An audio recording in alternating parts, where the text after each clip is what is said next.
We are here today with Dom Irrera, comic legend. He's been in the business for a million years, making people laugh all over North America. Voted as one of the 100 funniest comics of all time by Comedy Central, and is actually a judge on the Supreme Court of Comedy. Dom, how are you today? I'm good. How you doing? Good, my friend. You are doing a tour of North America right now, and you're stuck in Baltimore? Yeah. Well, you know what happened was they had the winter storm watch, and I had a 50-minute connection, and I just didn't feel like stressing. That's the great thing about being loaded rich.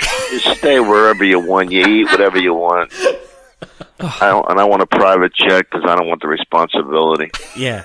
It's the only way to do it. Yeah, I wish. Where are your shows? Are you doing shows in Baltimore? You really got stuck? Yeah, I did shows at Magooby's Joke House. I thought it was Mr. Magooby's Joke Hut. And talk about like keeping you humble, keeping you on like a level plane.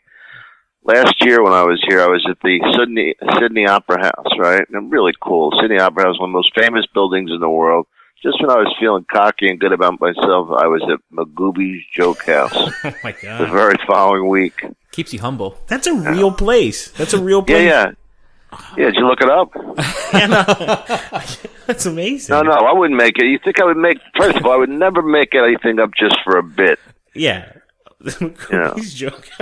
That's a real place. How was the crowd? There we go. How was the crowd there? They were Magooby-ish. They were great. We did. I don't know what it is with this place, but they got the hottest girls I've ever seen here. And you don't expect that at Magooby's. Magooby sounds like something like a really bad writer would say in like an Italian sitcom, like you fucking Magoob. You know what I mean? Hey, I'm a Magooby. Yeah, Where's the gabagool? So is this a podcast? Yeah, we're a podcast. I also co-host a show on Sirius XM. No, you just said fucking. That's why I kind of got the hint that it might be a podcast. Yeah, we air some of these bits on Sirius XM as well, but we're unrated on Sirius, so don't worry about your language. We can say fuck. Don't worry about your Tourette's. Yeah, we can say fuck. Let your Tourette's go. We can say Magoob, no problem. You're an Italian American. I'm Italian as well. Your parents. Where are you from? My family's from Calabria. We're from southern Italy. Hard-headed people. Is it the hard-headed ones? Yeah. I'm 3/4 Abruzzese, 1/4 Sicilian. That's a tough mix, my friend. Irrera means large black cock. It's a true story, my friend. True story. I'm going to Google that. That's a great. Were your parents born in Italy, or were you guys? No, my grandparents were born in Italy. I was second generation, and they were such idiots. They didn't teach us how to speak Italian. Because they wanted to Americanize us. They didn't want us to be greaseballs, so they said, Now I wish it's one of the most beautiful languages there is. The only thing I speak is a little French because I used to live with a French Canadian girl for 10 years. You live with a French Canadian? You spent a lot of time in Canada? Yeah. How do you like it up there? Well, I love it. I mean, I spent a lot of time, especially in Montreal, but, I was on tour in Canada with Cher in the summer of 1990, so it really got me to get to places, like started out in Vancouver, went across to, I guess it was maybe Edmonton and Calgary and those places, and that's where I am this week in Edmonton, right the on. comic strip. We have a lot of listeners. Or I'm planning on killing. Hello. By the way, how was it like opening for Cher? It was fun. It was easy, because her crowd is so eclectic, that you would have like a grandmother and a granddaughter next to a transvestite. Yeah. You know what I mean? So like it was a mix of everything. The only thing they didn't want to see, like security, was a single straight-looking guy. They didn't want to see like a straight-looking guy going to see Cher. They were very suspicious of him. Yeah. That's the guy on the watch list. Eh? He's got to watch out for that guy with the casual slacks and golf. He looks like a golfer. He looks like a doctor. How is Cher as a person to work with and to travel with? She's a cupcake, that girl. God bless her. Not a phony bone in her body. No, she was good. I liked her. That's amazing. I really, she just got a little weird. It was like she wouldn't come out with us, Like, it's funny because one time we were in Montreal and we're playing the Forum. By the way, at the Forum, they had an over-under bet on how long I would last there on stage, because no English-speaking comedian had ever done more than like 8 minutes or something. So what I did was I went to the gift shop, got a Canadians jersey, and then I get up there on stage and I say, bonjour, bonjour, comment ça va? And then I go, look, I will not bastardize this beautiful language by trying to speak it. Do you mind if I speak English in the Forum here, the Shrine, just as Yankee Stadium is to baseball and Boston Garden is to basketball? This is to hockey, the Shrine, and they're all cheering. I didn't even do a joke for 5 minutes. I just sucked up to them. How did you get your start in comedy? When did you start as a stand-up? Well, I started on the Tonight Show, and then I worked my way down to open mics. Nice. To Magooby's. Yeah. Back to Magooby's. The pinnacle of comedy. Right, it all comes back to Magooby's, doesn't it, mister? I was an actor, I was doing plays and stuff. Probably you remember my portrayal of the rabbi and Fiddler on the Roof, where I killed. Imagine a 19-year-old Italian rabbi and Fiddler. May God bless and keep the Tsar far away from us. Forget about it. Come on. I did plays and I did improv groups and I did children's theater. Me, big tough wise guy Italian. I got my equity card doing children's theater by playing such legendary roles as Billy Bones in Treasure Island, the White Rabbit in Alice in Wonderland. Yeah. I was the White Rabbit once, and there's all these hot milfs, Yeah. These really hot chicks, and I'm like dressed as a rabbit, and I'm behind this uniform, and I'm just like leering at these kids' mothers, Oh, but anyway, that's how I got my start. I just got into it. I did children's theater, got my equity card, went up to New York, got a SAG card, started doing. I did some commercials. My family got more of a kick out of commercials than when I had my own HBO specials and stuff, because it was the first time I was on television. And I used to be like muscular, right? And I had like this Guinea T-shirt on, the wife beater T-shirt. And this was my thing. It was called RC Cola. Yeah. And I'd take pizza out of an oven, and then I'd be sweating. I had a headband on, and I'd take a sip of RC Cola, and I look at the camera and go, right, and that was it. And my family, when they would hear the music to it, they would go, "He's on!" Oh, wow. They'd all run to the TV. Yeah, it's amazing. Now they couldn't care less. They wouldn't watch me. They didn't even stay up to see anything I do on television. I do some comedy, and I'm on the radio, and my Italian family literally thinks that means to an Italian family drug dealer. That's all they think I do. Really? Yeah, they sell drugs. Like if you can't see. If I'm not covered in sawdust or drywall compound... Oh, if you're not working right, like a real job. Yeah, I'm just a huge piece of shit. That's how it comes across anyways. Yeah. Was your family always supportive of, like, you going into comedy, the arts and such?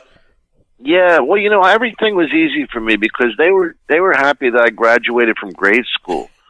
They really put the bar so low for me, but they believed in my comedy. They did, my mother was always very supportive. I didn't have a father, but if I would have, I know he would have been supportive. I mean, other than the fact that he cheated on my mother and started another family, and I let it go. I mean, I let it go like an hour ago. I'm fine now. Thank you for talking to me. Yeah. My father went on the 15-year journey for that pack of cigarettes as well. And, oh, really? Did he really? Yeah, he went up for a pack of smokes. Took him 15 years to get it, and. That's why we're on the air talking about Magoobies, my friend. Guys like us, we end up in Magoobs. You've been doing stand-up for a long time. Well, watch it with the age references. No, but it's your legend. I still get young girls. You know why? Because I can. Come on. Oh. Pulling waitresses in Magoobs. I fucking love it.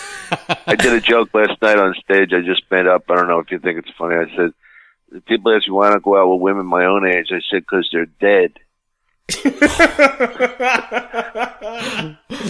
Did it work? I love it. Yeah, it got a laugh. It went over. How have you seen audiences change over the last 40 years? Wow. You just added 10 years to my career. I appreciate that. Methuselah. Why'd you call him Methuselah?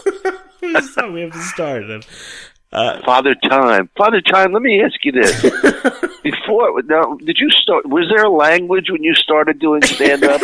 Or was it mostly gestures? I was and grunt? Cave paintings. Yeah, we're doing cave paintings at the beginning. I don't know if you know that there's a fine line between comedy and cruelty, and I believe you crossed that line, my friend. My apologies. You're honestly one of my fucking heroes in a comedy legend. Comedy legend. I'm not a legend. Legend my ass. I'm a good comedian. Rodney Dangerfield, Rob Williams, they were legends. Me, I'm a hack without a hook.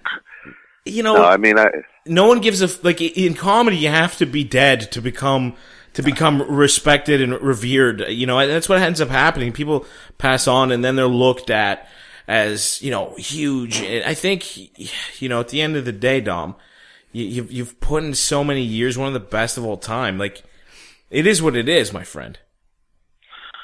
I don't know.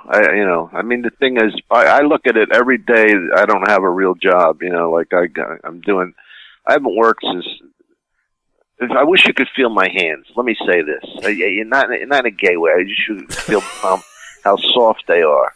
They're velvety. To me, making it was not having to work. Doing what you wanted to do in life for a living. If I don't need a yacht. I don't need a mansion. I could use a jet. A nice plane would be nice. If you weren't a comic, what do you think you'd end up doing? I'd probably be a philanthropist. Love people. An altruist. No, I don't know. If I weren't a comic, well, I like teaching school. I taught school for a couple of years. I taught fourth grade. I like kids. It was fun. I just couldn't stand fucking getting up in the morning. That was such a drag. Every day with, it's like going there, like the 34th graders with a hangover. Oy vey, schmear, as they would say in Italian. Did you find that you could draw a lot of your material from teaching? Yeah, I did. I did some teaching bits at the beginning. I still do a couple. But, the kids that I taught are grown up now, and one of them is particularly hot. Teresa. You tapped that? You can call me Mr. Irrera. It sounds kind of sexy now. Yes, Mr. Irrera. Oh. But, I drew from everything I could, It's hard to write. That's the thing about comedy. Performing to me is, at this point, I could do stand-up in a hammock. Yeah. If I ain't good now, it ain't gonna happen. It ain't gonna tweak in next week. It's either it is. I don't know. I just try. I don't know. With comedy, it said, I've heard you say it, and guys like Joe Rogan have said it a bunch of times. Is it something? It seems to be something it takes 10 years or more to get good at. Is there any tips or anything you could say to a comedian to get them, help them out a little bit with that before, without having to do 10 years on the road? Why would I want to help somebody out? I don't understand that. Yeah. No. The thing is, just go your own path, because guys worry about that too much. They go, how long did it take you? How long did it? It's like, there's no one way. I know a couple comedians that are terrific in their 20s. Yeah. And most of them aren't really good till they're 40. Like the guys, even like guys like, Daniel Tosh is one of my best friends. You know Daniel Tosh, right? Yeah. He's been doing stand-up for about 20 years. People don't realize that. It's like all those guys, Dane Cook, they were all they've done a lot of stand-up. And there's a kid named Brent Morin who's on Undateables, and he's in his late 20s, and he's really good, and he's a freak. It doesn't happen that much. It happens in basketball. You can get like an 18-year-old kid that plays in the pros, but you can't get it in pro football. You can't get it in stand-up. You don't see. First of all, you're not going to see like a really hot 19-year-old girl who's hilariously funny as a stand-up. she didn't have to develop those skills. Yeah. You know, Yeah, that's true. she just had to put a cute little outfit on and walk around. People applaud and love her. You've been you've been around the scene. Have you seen any comics that have really that had all the pieces but never were able to quite get notoriety or fame? Like what a cruel, honest answer that would be. Yeah, of course I've seen some. But yeah, I don't. Do you want me to name them? No, I don't want you to name them. But what do you think? What's the difference between a person that has all the pieces and gets notoriety and doesn't? Well, if they're Jewish or not. No, I'm kidding. I kid my friends. I was married to a Jewish woman. No, You poor soul. there's such a randomness to it. There's so much luck involved. I mean, besides skill, like if you're really good, you're going to be a pro. Yeah. You know, but if you're really good, it doesn't necessarily mean. And look, Ray Romano does not get news. He does not get the Ray Romano show, the Everybody Loves Raymond, had he been good on news radio. Joe Rogan took his spot. They fired Ray because they said he couldn't act, that he couldn't walk and talk at the same time. Wow. Right? Yeah. There's so many stories like that.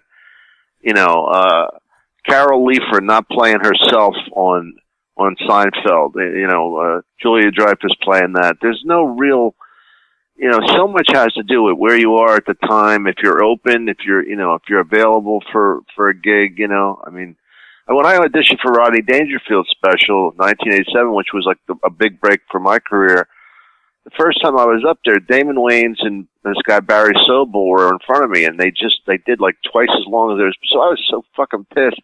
All I did was lay into them. Yeah. I didn't do an act, right? I said to Damon, you know, and I like Damon's great to me. You know, I like him. I was on 2 shows with him, but I go, what was it? Damon think he was going to get funny at 25 minutes? Yeah. In, you know, I said, well, it wasn't happening for him. And I'm like, so Rodney comes to me after my set. He goes, listen, kid, you're funny, but all you do is lay into people. Like, what the fuck? You got an act or what? And I go, yeah, I got an act. And then he came to see me at the Improv, and then I got the show. You know, I got the HBO show he used to do. But yeah, you just that's timing. You know, it's like the right time. He was interested in me. I mean, there's 1,000 comedians, but you know, I don't know if there's 1,000 good ones. What do you think? Yeah, there's I think like out there right now on any given night there's 1,000 comedians, but I think a lot of it's consistency, being able to put. I think everyone has a good 5 minutes in them, but once you get to the hour point, can you do an hour every? Oh, that's the truth. Yeah. You know? Well, I was told that by one of the acts at the Comedy Store, and I don't even want to tell you because you probably heard of them, but these friends of mine own a club in New Jersey. They were saying, like, after 20 minutes, he started taking his pants off. Wow. He had no act and shaking his ass at the audience. I mean, you know, it's like some kind of monkey. And because he just didn't have the material. And see, I only see him do 15 minutes, and he looks pretty good to me. Yeah. But I don't see him having to do that extra 35 minutes, you know? I think I've been at that show, to be honest with you. I think I've seen you know, I don't know how many naked comedians there are, but I've seen I know one in particular in his underwear. And tell me the show that he was on television, if it's the same guy. Mad TV. You got it, brother. Holy shit! Wow. Yeah. Please don't say the name. No, we'll keep it between. That's so fucking funny. Well, yeah, I've seen it. I watched the. I was at the. He closed with it. It was a 25-minute. It was a headlining, and then closed with some nudity. Oh my god, that is so funny. I can't believe out of all those comedians, you nailed the first try. Yeah, I was there. Please, anybody who's listening, this was not a setup. No, it was first try. I know. Yeah. I know. You don't usually, when you go to a comedy club and you see somebody's dick, you don't forget it. You know, it's one of those things.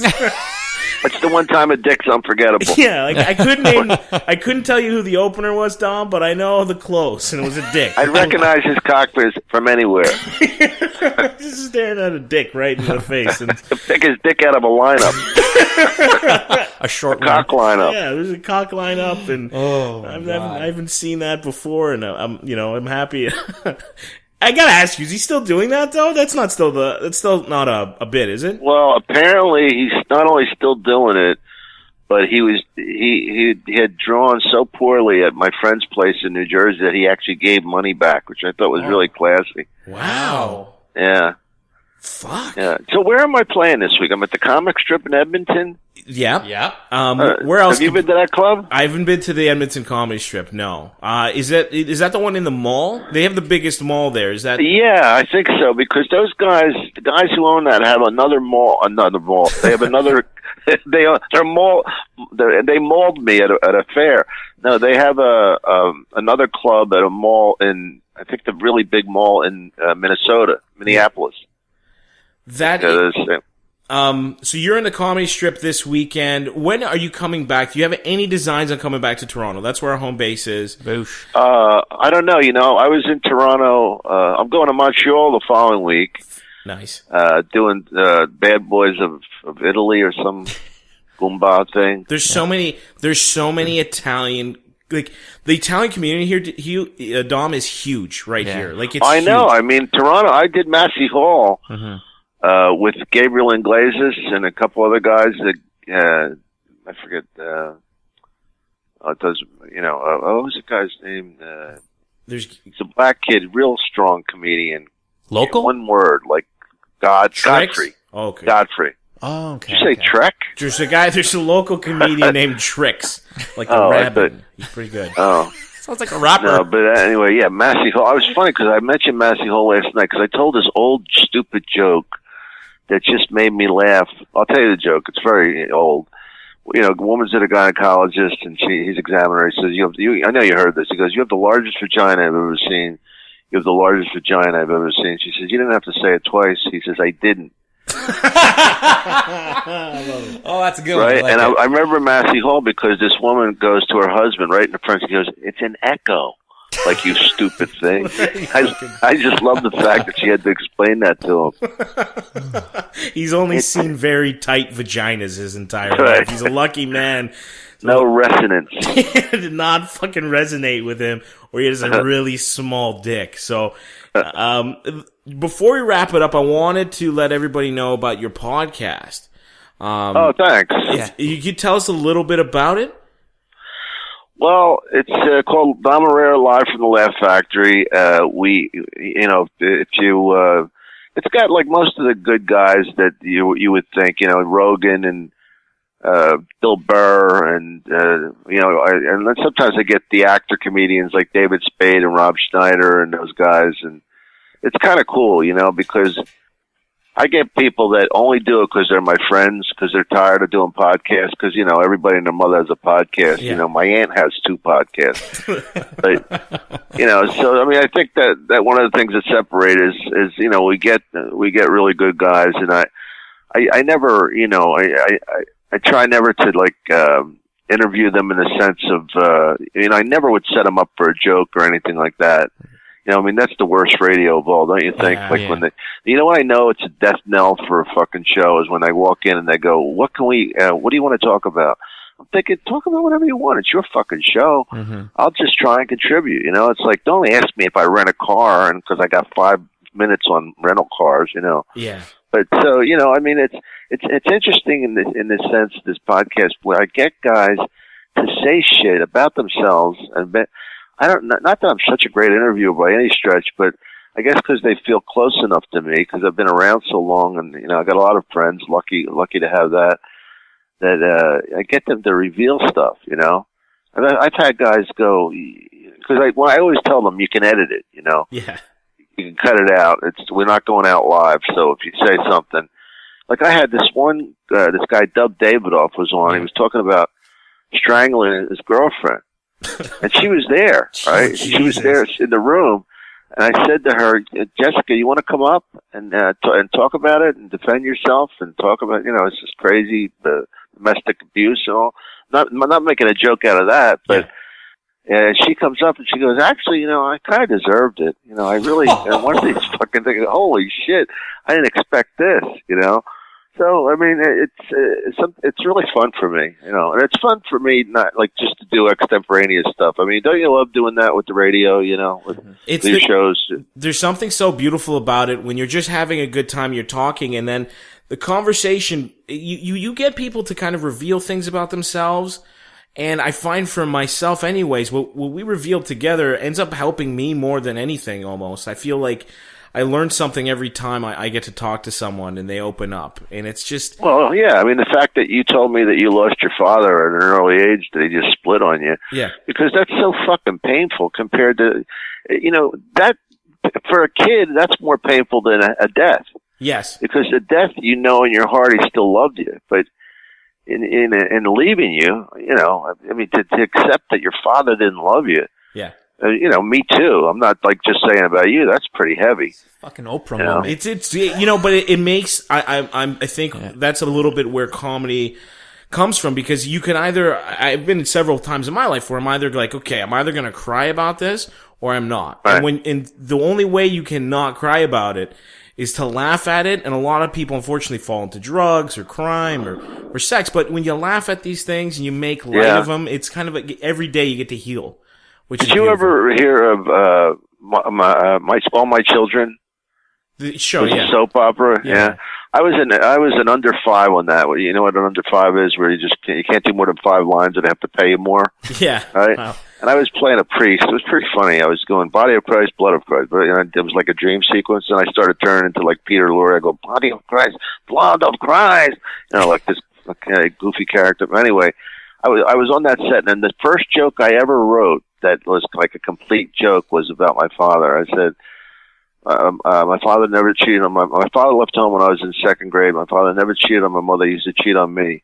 Pick up other kids after school, take them to the zoo, take them to play ball. One day he came to me and says, look, kid, I got to level with you. I met another kid. For the first time in my life, I feel like a real father. Right? Fuck. Like, not a bad joke for a first joke. But isn't that interesting? That would be the thing that would come out of my subconscious, It's you ever do one of those? Turning this into Dr. Phil. No, it's okay. But you ever do? I've done those jokes. The worst is this, and I've been doing comedy for 3 years. But you do one of those jokes, and then the crowd, instead of laughing, just goes, "Huh." It's the worst. That's the worst fucking feeling in the world. Because then you're like, "Oh wait, I'm actually more fucked up than funny right now." Yeah, I had them doing that on a couple things this weekend. I know one of them was like this Irish bit, and I was talking about I don't want to do the bit on the radio. It's just stupid, but it just they were going. Oh, I said, and I was getting the Irish character. Go, don't you owe me? It's a character. Don't owe what you bull character, you bastards. And the other one was it was a joke that just came out of improv. It's not that good, but it was about who's the guy that's having a sex change right now? Bruce Jenner. Oh, fuck. Bruce Jenner. I said, well, apparently, I don't know if you know too much of the local news about him, but I said apparently, Bruce, the gender transformation is starting to work because Bruce Jenner's already driving like a woman. Right? Oh Yeah. And that got definitely a mixed thing of laughter, but also like guys were afraid to laugh in front of their wives. Yeah. Ooh. They're afraid to laugh in front of her, but they're definitely not going to let her drive home. Yeah. It's that Bruce Jenner though. Just to quickly touch on that. That's a ballsy move at 66 or 63. Well, that's what I mean, first of all, he's so scary looking. It's like I opened up with, man, Bruce Jenner's looking hot, huh? I'd like to get a piece of that. I'd like to throw the baloney in that me wagon, huh? Yeah. But yeah, that's scary. And I mean, can you imagine how powerful this is for him to put his life in danger like that? I mean, you just tuck your dick between your legs like a real man. That's it. I kind of get a little I feel a little bad about for his family, because I'm like, well, if you listen, I have no problem with people making but his family's the Kardashians, so don't feel too bad. Yeah, don't feel too bad. There was a joke I heard the other day where the guy was saying that I don't have any money or fame, and Kanye's a lot richer than I am, but anytime anytime I want, I can watch his wife suck a cock. So I feel a little bit better about myself. Who did this? It was actually just something I read. It wasn't even a Reddit joke. I was like, what the? It was pretty funny. Anytime I want, I can look at him, just watch her suck a dick. That's beautiful.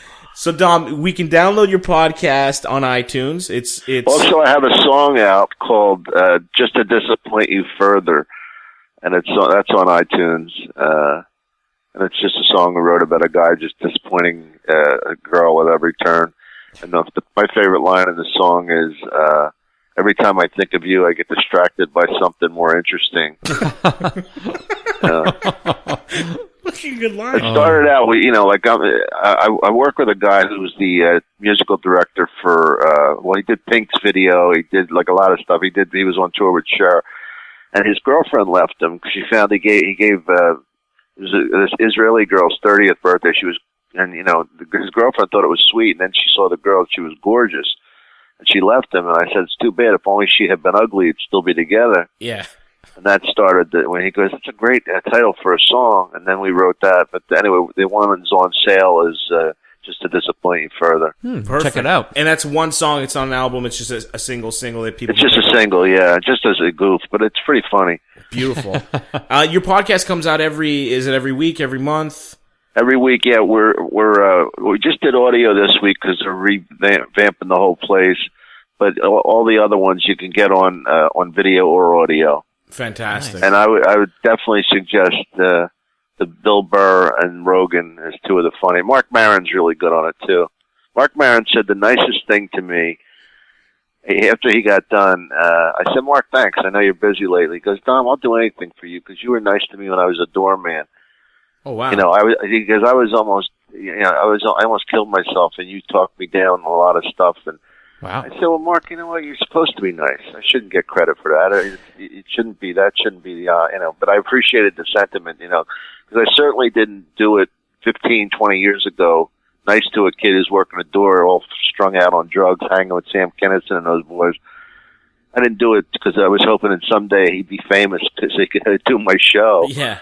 But it was nice to hear him say that, It's beautiful how things work out sometimes, though, right? Like, yes, they do, my friend. I wish I knew who to be a prick to and who to be really nice to. If we had that power, I think life would be a lot easier. But it's just easier to be nice to everybody.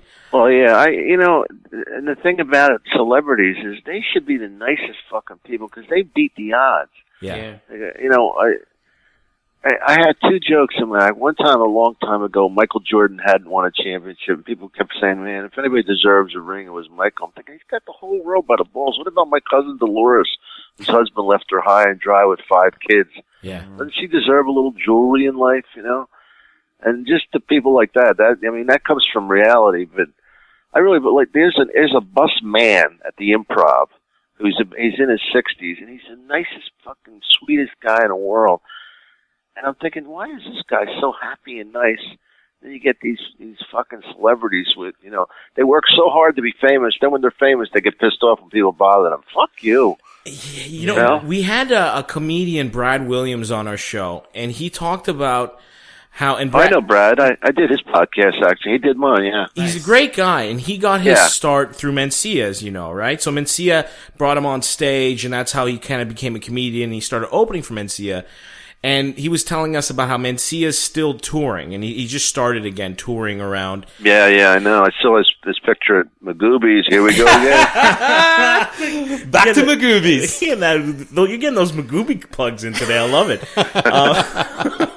I never post-plugged a gig so much as this one. I'll be there in about a year, folks. See you in 9 months. I love it. But he was talking about how Mencia would go and do radio and promo work even when his theaters were sold out. And Brad would ask Carlos, well, why are you doing radio if you sold out these gigs so far in advance? And what he would tell Brad is that, like, when this is all over, I'm going to need people that I've been nice to get me back here. It was such an interesting thought. Like, I know Mencia... caught a lot of flack. Caught a lot of flack for stealing jokes. Well, Joe Rogan killed his career. Oh yeah. Rogan I Butch. mean, one swoop. I mean, it was just deadly because he play. I believe he played stuff on his podcast. I've done his podcast several times. Yeah. He did. Mencia did material of Bill Cosby and different. I mean, it was really. I even told Mencia, I said, and he laughed. I go, I could steal your best stuff and nobody would believe you.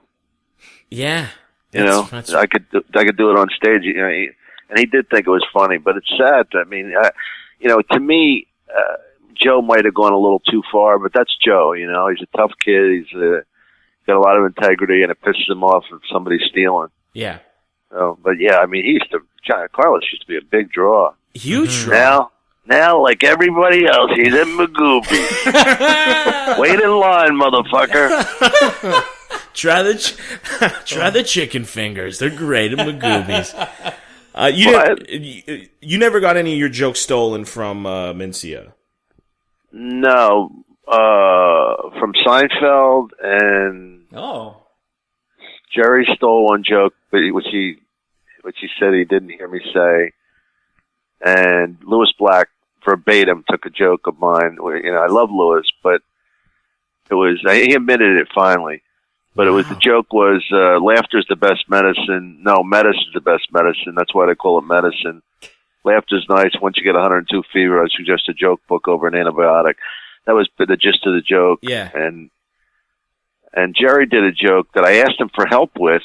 Then he did it on Letterman. And he goes, I said, Jerry, what is it we root for on team, like when we root for sports teams? Is it for the owner? Is it for the city? Is it for the colors? Is it for the uniforms? What are we rooting for? Laundry, or something like that, right? And I did it. I asked him for help with it, and he wrote the laundry line, which was the best. The punch. All I asked for was because I knew I had some. And then he does it on Letterman. So I call him up. I go, Jared, thanks for trying that joke out on Letterman. Now that I know it works, I can do it at Bananas next week. Wow. But that's the only guys that, the guys that are famous and actually friends of mine. I shouldn't be ratting them out on a fucking radio. I get it. Like, that's... I know back in the day, Robin Williams was taking so many jokes from people that people would just kind of write his manager and get checks back. Well, I don't know if that has gotten exaggerated a little too much, but he did. I saw him one night. He did something of this guy Rick Overton's, and Rick was writing for him. So how do you steal from a guy who's writing from you? And Robin came down and wrote him a check apparently, and just that was the rumor of But I remember seeing them together, and Robin just couldn't help himself. But the thing is, when he stole stuff, a lot of times he didn't repeat it. I mean, he just did it that time, and that was it. Because he had this, he did have, he was a fucking genius memory. And his act was kind of, it was pretty out there and different almost every time, too. It's not like he was working on the same 20 minutes every day. Yeah, well, he'd just go on rants, and he was, Robin was, he wasn't my cup of tea as a stand-up. As a person, I loved him. But as a stand-up, just a little too frenetic. Everybody, they like talking to pencils, they're talking to the erasers, and Yeah. But he was fucking bright. Jeez, that killed me. I mean, when he died, I was supposed to call him the next week. He wanted to do my podcast, and I thought that'd be cool, man. It's such a big deal, and because like when those guys won Academy Awards, that blew us away. Him and Jamie Foxx, because that was like, holy shit, we won against the grown-ups. Yeah. I wrote a thing about that. I just don't understand why comedy doesn't get any respect from the Academy. It's so much easier to make somebody cry than it is to make them cry laughing. That's the thing that's so beautiful about comedy. I always look at it as like a laugh is something you steal from someone. It's almost like the whole act of laughing, especially when it's unexpected, it's really like it's an involuntary movement almost, where your body, you make a noise, your body chuckles, you say something. Yeah. And it's a beautiful thing where I watched this fucking movie the other day about this horse. It was a Spielberg film. about the fucking horse, war horse. The whole movie was fucking 2.5 hours of like, they make you love this horse, and then Nazis are trying to shoot the horse. And it was like such hacky It bullshit. had to be Nazis. Yeah, it was Funny. such a hack bullshit fucking drama. It was just built to kind of pull at your heartstrings. But comedy just elicits such a beautiful emotion. It's Yeah. you laugh, you forget everything in that second. It doesn't matter if you're what the know. fuck you're going through. I was DirecTV on my flight the other day, and there was this movie. Remember Old Yeller? Yeah. It's way before your time, but it's like I don't know when it was in the 50s or something. But I remember seeing it on reruns, and who's not going to cry at a dog dying of rabies or whatever he died from? This old beautiful. Who's not?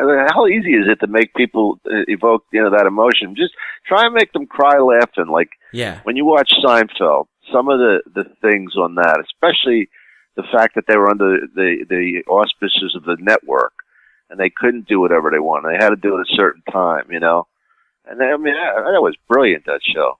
That's fucking hard to do, right? Like yeah, like that's hard to get tears from people's eyes from fucking laughter, and it gets no respect from the Academy. It's the same reason, like a guy like Leonardo DiCaprio, like they're not going to give an Oscar to a guy that's too pretty. That's my theory.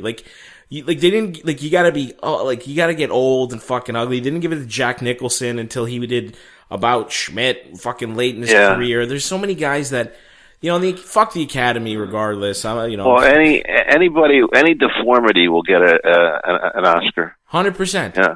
Like My Left Foot and the one with the guy, what's his name? Stephen Hawking. Yeah.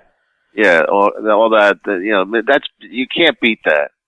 No, you can't beat that. That was what won this year, even though, Michael Keaton, who was also, former stand-up, had the performance of his life later in his career, and they ended up, they took it from him. He got robbed. It was a sad fucking story, too, because you could see him pull out the speech. He had the speech in his hand, and they caught it on camera. He really Really? Yeah, he had the speech in his hand, and you could see the paper, and he looked down at his shoes, and he put it back in his coat. Oh, that's sad. I didn't see that. I thought he had a great line when he said, "Who am I kidding? I'm glad to be here."